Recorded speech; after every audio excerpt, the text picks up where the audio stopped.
السلام عليكم أصدقائي، إن شاء الله تكونون بخير. لا تنسون اللايك والاشتراك حتى نستمر في النشر وشجعونا يعني شوية. المهم، طبعا جيتكم فاجعة الله العظيم، يعني ما أدري شلون أحكي لكم هاي الفاجعة. يعني أصلا عجيبة غريبة. طبعا هاي البنت فلوجر وبنت من محافظة الديوانية بالعراق، يعني تمام. فهاي البنت اسمها طيبة العالي، تمام. فهي قصتها غريبة، قصة خفيفة بس وغريبة يعني. فهاي البنت قبل سنة هالشي يعني تعرضت لتحرش جنسي من قبل أخاها، من قبل أخوها، تمام. يعني تحرش بيها جنسي. أخوها اسمه يعني مرد عد.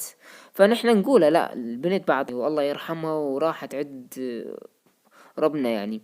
فالولد اخوها هو اسمه كرار طبعا. تحرش بيها تحرش جنسي قبل سنة، نحكيها قبل سنتين او سنة، هو هيشي يعني. فهسا رجع الموضوع تكرر، وهاي المرة لا، هاي المرة تم قتلها على ايد ابوهم، والده. خنق يعني خنقها وإلا قطع نفسه، قتله خلاص. فهذا الشي يعني عجيب غريب. الأخ يسوي تحرش بيها والأب يعانفها وبالأخير يقتلها خنق، يعني خنق إلا خلاها تموت. فوين الجهات؟ وين الأمنية؟ يعني دا أفهم وين ذو الحكومة؟ وين يا معودين أبو الشباب؟ يعني انتو على أبسط الشغلة على الفقير انتو تروحون. هسه انتوا هاي شفتوا هسه اكيد راح تنشر هاي القصة وتنشر هاي السالفة. هي ما صار اليوم، يعني اظن يعني اليوم، فاهمين؟ اتمنى انه الحكومة العراقية انه تسوي شي شغلة، لانه يعني ما نريد هالحالة تتكرر.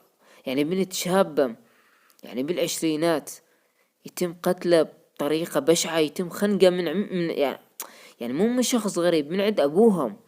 حتى لو عاملة شي شغلة مو زينة او عاملة شي شغلة من دلشني، فما مال انه يدل انه للقتل، وقتل خنق يعني. فهذا الشي اتمنى انه الحكومة العراقية تستعجل ويتم القاء القبض على الاب والاخ والعائلة كلها شلعا قلعا.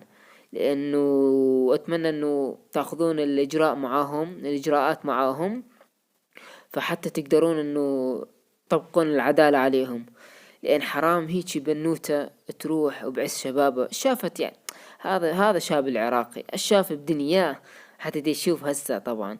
فمع الاسف على هيجي ناس ما عندهم لا رحمة ولا اي شي، مع الاسف والله مع الاسف. فش نسوي بعد؟ عجزنا قد ما نسولف.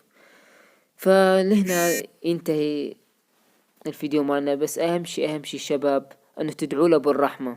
فاش نسوي عاد؟ ما بدنا شيء الا الرحمة، واتمنى الحكومة تستعجل، اتمنى.